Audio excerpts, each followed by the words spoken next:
तक आप कबर को रियल लाइफ नहीं समझेंगे ना, कोई लाइफ है, लाइफ स्टाइल है वो पूरा, तब तक आपको कबर कॉन्सेप्ट समझ नहीं आएगा। और यही लोगों को समझ नहीं आई बात। इवन दो साइंटिस्ट को ये बात समझ आ गई है, जो गैर मुस्लिम साइंसदानों को ये बात समझ आ गई है, मगर इनको समझ नहीं।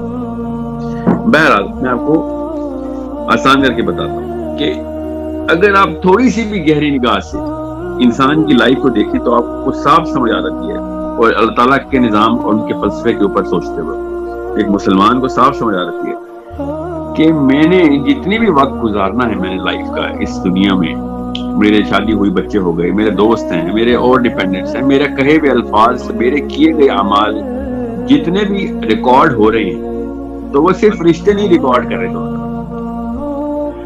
वो लोग भी रिकॉर्ड कर रहे हैं।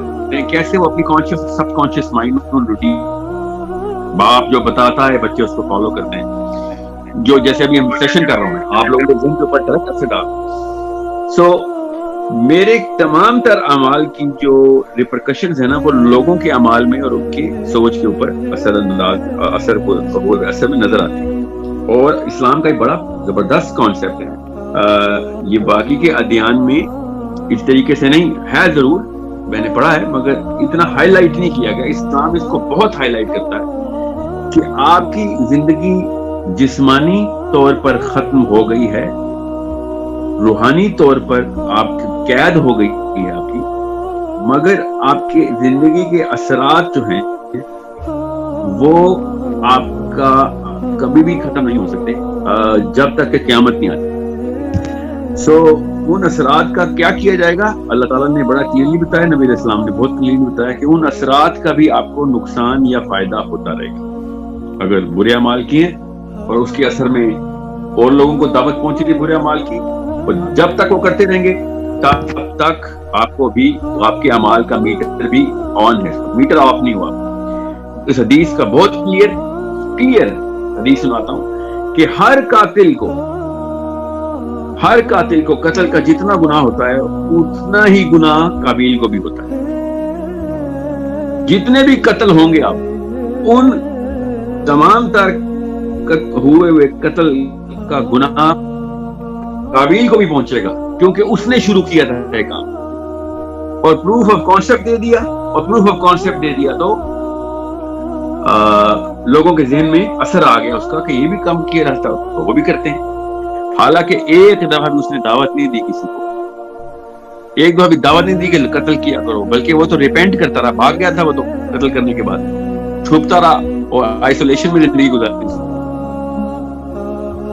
अगर एक बंदा अगर बरमला दावत भी देता हो बुरे अमाल की, तो फिर तो क्या ही बात है, क्या ही बात है उसकी कि उसके मीटर तो पता नहीं कितनी स्पीड से तेज चल रहे हो। आमिर बिन नुहैल खुज़ाई, नबी अलैहिस्सलाम ने एक दफा सूरज ग्रहण या चांद ग्रहण के दौरान नमाज पढ़ाई, और मैं छोटी करके सुनाता हूं, हदीस बहुत लंबी है। तो नबी अलैहिस्सलाम ने नमाज के दौरान एक कदम आगे बढ़ाया और एक कदम भी पीछे बढ़ाया, अलग अलग नमाज के दौरान। जब नमाज खत्म हुई तो नबी अलैहिस्सलाम ने इरशाद फरमाया कि क्या तुमने देखा कि मैंने एक कदम आगे बढ़ाया था? तो सहाबा ने कहा जी हाँ। नबी अलैहिस्सलाम ने कहा मुझे जन्नत के बागों में से एक बाग दिखाया गया, और उस बाग के अंदर जो दरख्त पे फल लगे हुए थे इतने मेरे सामने वाजे हुए कि मैंने सोचा कि इसका फल पकड़ लूं, और फिर मैंने दोज़ख मुझे दिखाई गई, और मैंने देखा कि आमिर बिन नुहैल खुज़ाई जो है वो अपनी आंतें जमीन से उठा के अपने वापस अपने पेट में डाल रहा है। तो मैं एकदम एक कदम पीछे हो गया। मैं आपको ये हदीस से सुना रहा हूं ताकि आपको पता चले कितना बड़ा वाकया है कि आमिर बिन नुहैल खुज़ाई काबे का मुतवल्ली था, काबा उसके अंदर आता था। उसने क्या किया, उसने सबसे पहले यमन के सीरिया के एक दौरे पे गया हुआ था, और वहां पे जाके उसने देखा कि वहां पे लोग जो मूर्तियां बनाते हैं वहां पे तो मजहब ही ये था।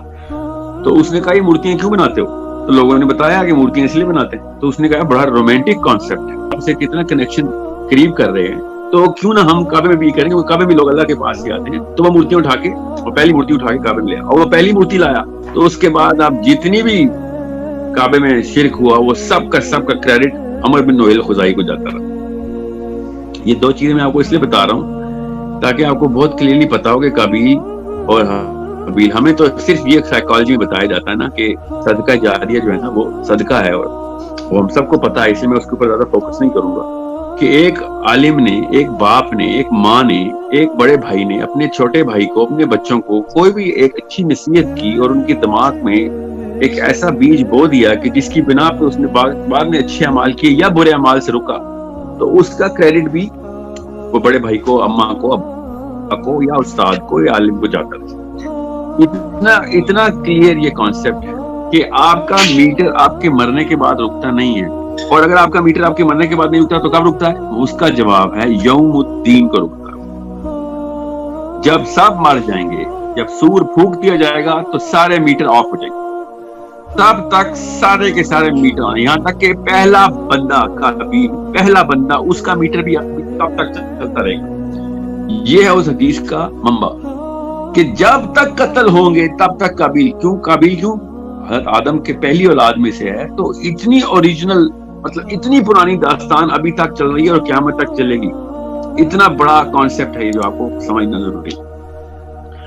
اور یہ جتنے بھی قبر کے معاملات کے خلاف بولنے والے اس وقت کے اسکالرز ہیں, ان سب کو ان حدیث کا پتہ اور مانتے بھی ہیں, کیونکہ اس باتوں کو ڈینائی نہیں کر سکتا کہ اچھی بات کے اثر کا فائدہ اچھی بات کے کرنے والے کو بھی ہونا چاہیے, جس نے اچھی بات بتائی تھی اور جس نے عمل کیا تھا بعد میں, دونوں کو ہونا چاہیے. اور بری بات کرنے والے کا گناہ بری بات کے کرنے والے کو, اور اس کے اوپر جس کے اوپر اثر ہوا, اس نے جو برا عمل کیا, اس دونوں کو گناہ ملنا چاہیے. سو یہ بات تو کامن سینس کی. ابھی ریپبلک آف انڈیا نے ذاکر نائک کے اوپر کیا کیس کیا ہوا کہ آپ کے ایک لیکچر سے انفلوئنس ہو کے ڈھاکہ میں بومبنگ ہوئی, تو آپ بھی جیل میں جائیں گے اور آپ اسی طریقے سے سڑیں گے. یہ غیر مسلموں کو بھی پتا ہے اس کانسیپٹ کا.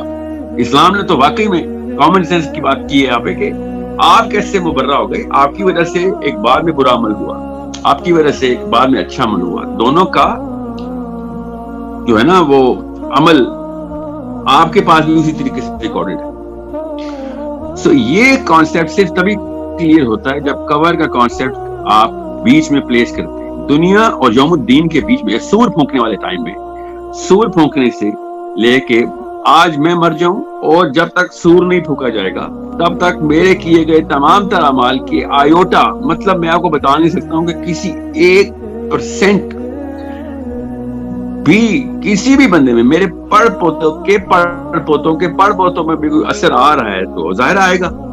تو وہ تمام تر جو ریکارڈ ہے نا وہ